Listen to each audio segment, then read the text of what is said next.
Welcome to the deep dive. Today, we're really getting into something I think almost everyone runs into eventually. Right. That feeling of the hollow victory. Right. That moment when you should be celebrating, Yes. champagne corks popping.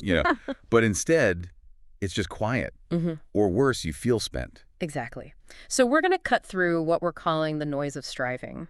We want to look at why achieving those big goals, the promotion, finishing the huge project, hitting that income number, why it can feel so empty. And crucially, what we can maybe do about it. It's not just about understanding the problem. It's about finding ways to, well, rewire our response a bit. Okay, let's ground this. I bet you listening right now have felt this. I certainly have. I remember finishing this project. Oh man, it was 6 months of my life. Late nights, constant stress, just completely immersed, all consuming. Totally. And I finally hit send on the absolute monster final report.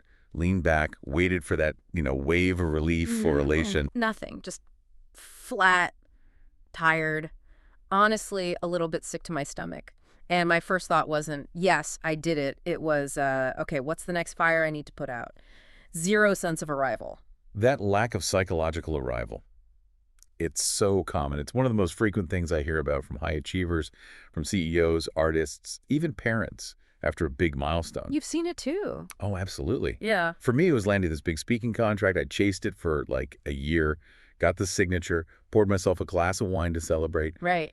And literally, by the time I sat down with the glass, my brain was already spinning about the travel logistics, the prep, the Q&A. Yeah. The goalpost didn't just move. It felt like the whole field tilted, The game's just sped up. Yeah, the game speeds up. That's a good way to put it. And that feeling, that cycle where the win just becomes the new starting line, well, it actually has a name. It does. And it's the core idea we're tackling today. The hedonic treadmill. That's the one. Hedonic just means related to pleasure or happiness. And the treadmill analogy is painfully accurate, isn't it? It really is. It describes that constant running we do, chasing the next thing, the raise, the title, the bigger house. Absolutely convinced that this time, this achievement will finally deliver lasting happiness. But it doesn't. Or, well, the happiness it delivers is fleeting. Right, and the research, decades of it, shows that as soon as you get that reward, the treadmill doesn't slow down. Sometimes it feels like it speeds up. You're right back where you started, psychologically speaking, running towards the next thing on the horizon. So if we want to actually step off, or at least slow it down, we first have to understand the science. Why are our brains seemingly wired to demand this constant chase? Exactly. And this isn't just, a modern problem or a cultural thing, though culture plays a role. It's rooted in a really fundamental process in psychology. Which is? Hedonic adaptation. Hedonic adaptation. Okay, it sounds a bit clinical. It does, That- maybe. But it perfectly captures that experience of novelty wearing off, doesn't it?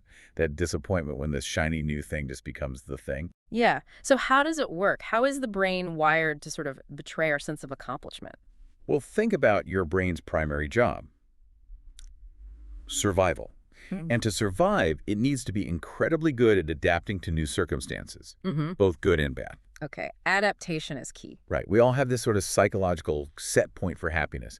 Think of it as a baseline. It's influenced by genetics, early experiences, things like that. Or default mood level, kind of. Sort of, yeah. And when something really good happens, you win the lottery, you get that dream job, you fall in love, your happiness spikes way above the baseline. It feels great. With high. The high. But here's the kicker.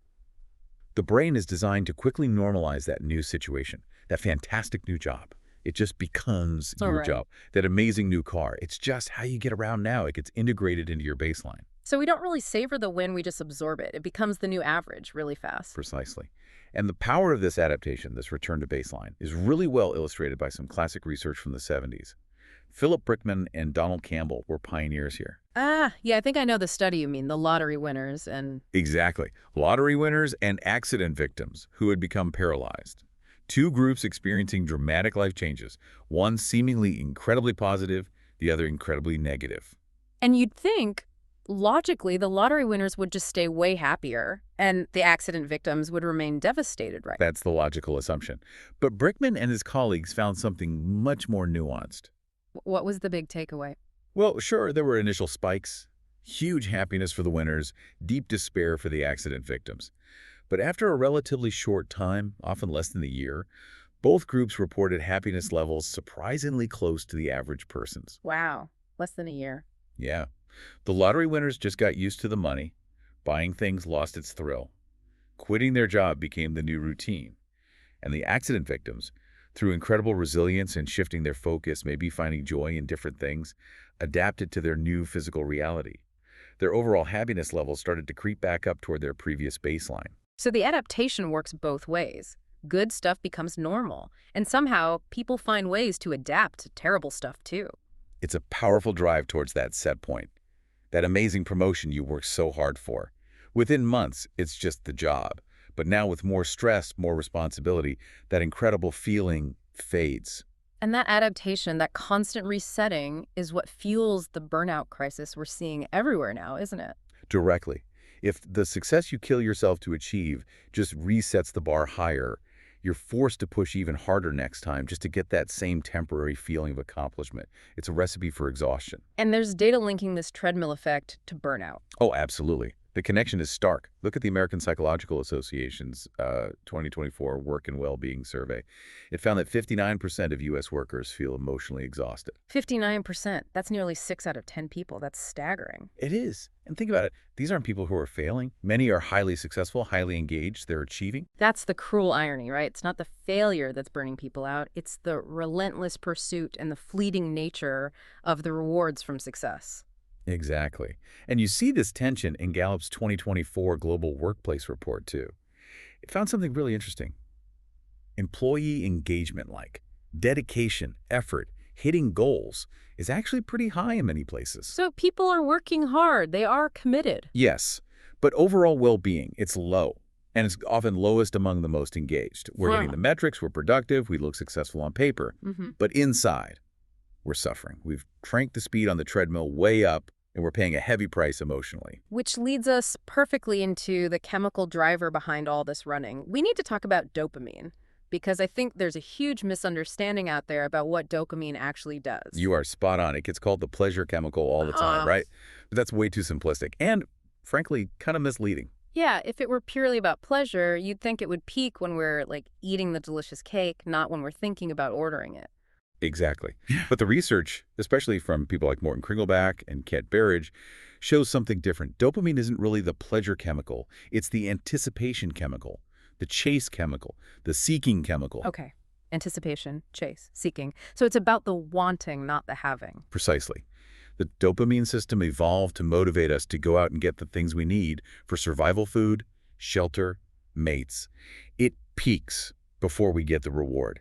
It fires up most strongly during the pursuit, the striving, the imagining of the future reward. It loves the hunt. So if I'm planning that dream vacation, the biggest dopamine hit isn't actually lying on the beach? Probably not. It's more likely when you're scrolling through those beautiful resort photos, comparing flight prices, imagining yourself there. The potential is what excites the dopamine system. Okay, that explains so much about why the achievement itself can feel flat. It really does.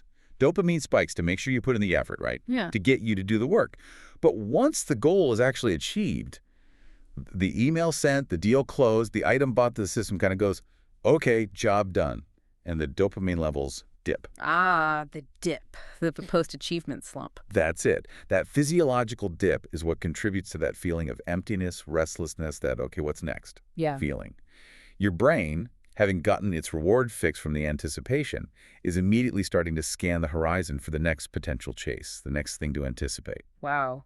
It sounds like we're biologically programmed for restlessness then, especially ambitious people. If the ones who are best at the chase have highly active dopamine-seeking systems, does that mean the most successful people are potentially wired to be the least content? That's a really deep and, frankly, uncomfortable question. And the evidence suggests, possibly, yes, if you're solely relying on those external achievements, those dopamine hits from the chase, to feel good. If that's your main strategy for happiness? Right. Because the better you get at achieving, the faster your brain adapts to the rewards, the higher the baseline gets reset, and the quicker and harder the dopamine dip feels after each win. Ambition, in that context, can become a self-defeating path to contentment. And we see this playing out, tragically, in high-stakes environments. That Yale study from 2023 on executives, that one really hit me. Yeah, it's a powerful, almost chilling example. They looked at executives who'd just gotten a major promotion, like the big corner office kind of thing. The thing they'd presumably been working towards for years. Exactly.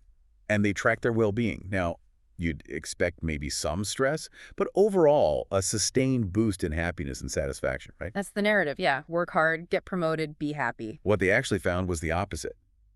6 months after getting the promotion, these executives reported significantly higher levels of burnout than they did before they even knew they were getting promoted. Higher burnout after the win. Oh, no, wow. That's the treadmill in flashing neon lights. Isn't it? They climbed the mountain, they got the prize. And the psychological result wasn't lasting joy, it was profound emotional exhaustion. It's that ultimate, is that all there is feeling. Because for their dopamine system, the chase was over, the adaptation had kicked in, and now they just had the stress of the new higher level job. Okay, so the trap is clear. The treadmill is real. Adaptation is our brain's default setting. And dopamine keeps us chasing highs that don't last.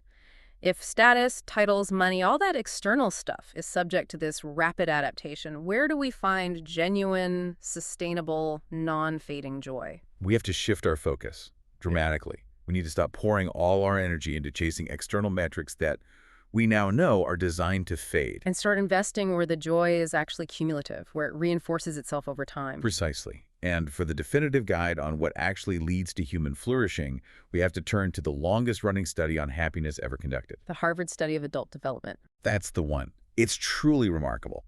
They've been tracking the lives of the same group of men and now their families and descendants for over 80 years, since they were teenagers back in the late 1930s. 80 years of data, tracking everything: jobs, income, health checks, IQ, successes, failures, relationships. Everything imaginable. It's an unparalleled look at what actually contributes to a long, healthy, and happy life. So when you boiled down 8 decades of incredibly detailed human experience, what's the single biggest, clearest, most undeniable conclusion? What really matters most? The answer is almost revolutionary in its simplicity, especially given how much we focus on other things. The study found unequivocally that the single strongest predictor of long-term health, of brain health into old age, and of sustained day-to-day happiness is not your income level. Not income. It's not your job title or your career achievements. Not status. Not your cholesterol levels, not your social class at birth. None of that comes close. So what is it? The quality of your relationship. Though. Just the quality of your relationships. That's it. Deep, supportive bonds with partners, family, close friends, community family. Those are the most powerful predictors of how long you'll live and how happy you'll be along the way. So we're literally killing ourselves chasing things, the next promotion, the next bonus that our brain is designed to adapt to within months. While simultaneously neglecting the one thing, genuine human connection, that actually provides lasting well-being. It's a massive disconnect. That feels like the aha moment right there. We spend 80 hours a week chasing goals that are almost guaranteed to feel hollow eventually, but we can't find 20 minutes for a real conversation with our partner or to be truly present with our kids. Why? Why do relationships seem to resist that hedonic adaptation in a way that status or money doesn't? That's a great question. I think it comes down to complexity and dynamism. A new car, a job title, those are relatively static. Your brain figures them out, categorizes them, adapts. Relationships, though, good ones anyway. They're alive. They're not static possessions. Exactly. They're dynamic, complex, constantly evolving. They require ongoing effort, reciprocity, vulnerability, attention. They're an active process, not a finished achievement. And because they tap into our fundamental human need for belonging, for security, for being seen, the fulfillment they offer tends to be deeper and less subject to that rapid adaptation. How did the Harvard researchers even measure quality of relationships over 80 years? It can't just be married or not married. No, it was much more nuanced. They looked at things through interviews, questionnaires, even health records. They assessed factors like how secure people felt in their relationships, how they handled conflict, whether they felt they could truly rely on others. Like, who would you call? Exactly. One of the lead researchers often boils it down to a simple question. Who could you call in the middle of the night if you were sick or scared? Having even one or two people, like that sense of secure attachment, deep trust, reliable support, that was the key protective factor. Not the number of Facebook friends, but the depth of connection. Depth over breadth. And that protected it against physical decline, mental decline, everything. Significantly. People with strong relationships lived longer, stayed sharper mentally, and reported being happier throughout their lives, even through the inevitable hardships.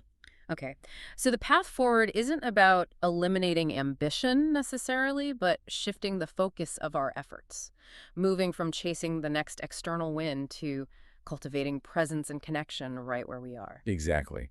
And that requires actively working against our brain's tendency to adapt and move on too quickly.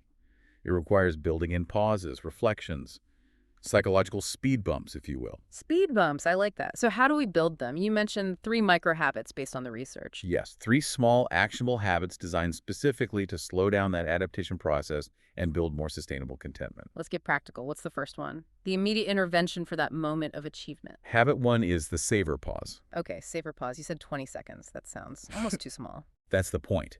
It Yeah. has to be small enough that you'll actually do it, especially when you're feeling rushed or tired, which is often right after finishing something big. Right. So the action is finish a task, send the big email, close the deal, maybe even just get the kids finally into bed, and you must pause.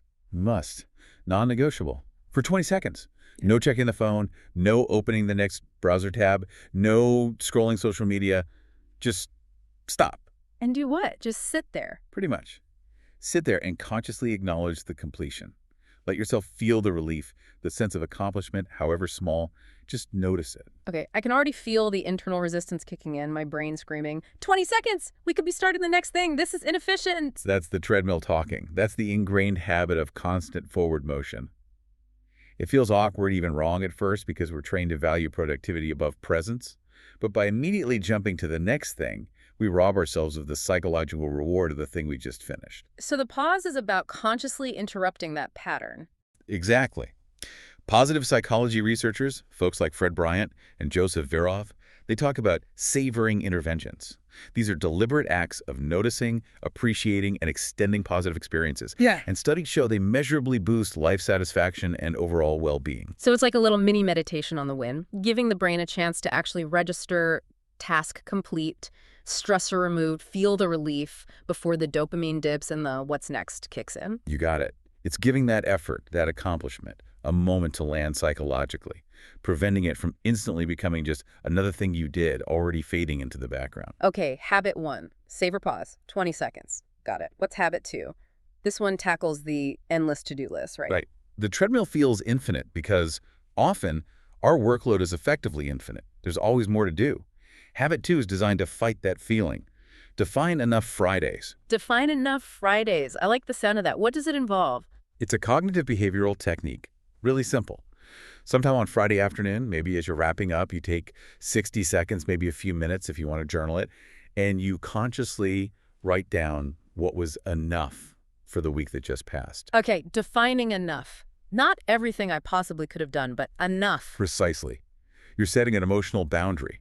The corporate world won't give you a finish line. Housework is never truly done. Self-improvement is endless. If you don't consciously define what constituted a sufficient effort for the week, your brain will default to ruminating on all the things left undone. Which fuels that Sunday night anxiety. Totally. So practically, what does enough look like on paper? Yeah, give us some examples. It needs to be specific and focused on completion or significant effort. Like, I navigated that really difficult client negotiation and got it resolved, that was enough. Or I finished drafting the main sections of the Q3 report, that was enough. Maybe, personally, I made it through another week of school runs, packed lunches, and bedtime stories. We all survived, that was enough. It's an internal validation, not checking off every single box on some external list. Exactly. You are defining success for the past week on your terms, acknowledging your actual accomplishments rather than letting your brain get stuck on the infinite list for the next week. I can see how this would be tough, though, especially for high achievers. There's this guilt, isn't there? Admitting something was enough when you know there are 50 other things waiting. That guilt is the treadmill. It's the cultural pressure of more, more, more. Defining enough is an act of defiance against that pressure. It's consciously creating an emotional finish line for the week. You're training your brain to recognize completion and rest, rather than constantly scanning for deficits. It's proactive mental hygiene against burnout. Creating an emotional finish line. I like that frame. Okay, so savor pause. Define enough Fridays. What's the third habit? You said this one is the biggest mindset shift. It is. It gets right to the root motivation that keeps the treadmill spinning so fast for so many of us. Yeah. Habit 3 is contribution over comparison. Ah, comparison. The thief of joy, as they say. It really is. Yeah. So much of the treadmill's power comes from social comparison, doesn't it?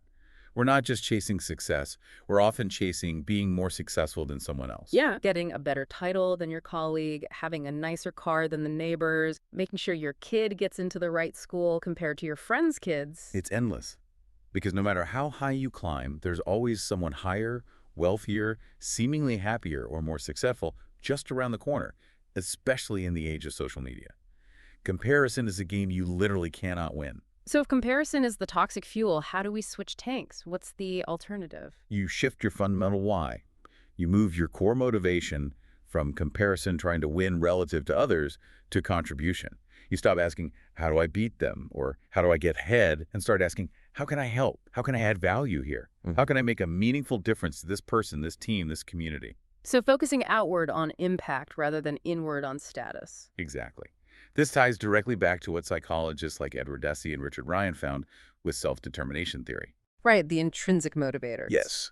They showed that deep, sustainable motivation and genuine well-being don't come from external rewards like money or status. Those are the things we adapt to quickly. They come from meeting core psychological needs. Autonomy, feeling like you have choice and control. Competence, feeling effective and skilled. And crucially, relatedness or purpose. And that's where contribution fits in. Contribution feeds that need for relatedness and purpose. Absolutely. When your focus is on, say, mentoring a junior colleague, helping your team solve a tough problem, or simply being truly present and supportive for your family, those actions provide a different kind of reward. It's a deeper, more resonant sense of fulfillment. It's less of a spike and crash, more of a steady warmth. And it doesn't wear off in the same way because the goal isn't a static achievement. It's an ongoing process of adding value. Precisely. You're trading that fleeting, empty high of outperforming someone else for the much more sustainable, deeply satisfying feeling of mattering. Making a difference, however small, provides a kind of joy that nourishes rather than depletes. Okay, these three habits, savor pause, define enough, contribution over calm. Comparison, they feel small, but potentially really powerful if practiced consistently. They are designed to be micro-interventions that chip away at the dominance of the treadmill mindset. And we've actually heard from listeners who've put these into practice, and the shifts can be quite profound. Yeah, let's share a couple of those stories. They really bring this to life. We heard from Moke, right? An entrepreneur, super successful on paper. Yeah, Mark's story was striking. Doubled his income 2 years, running the kind of success most people dream of.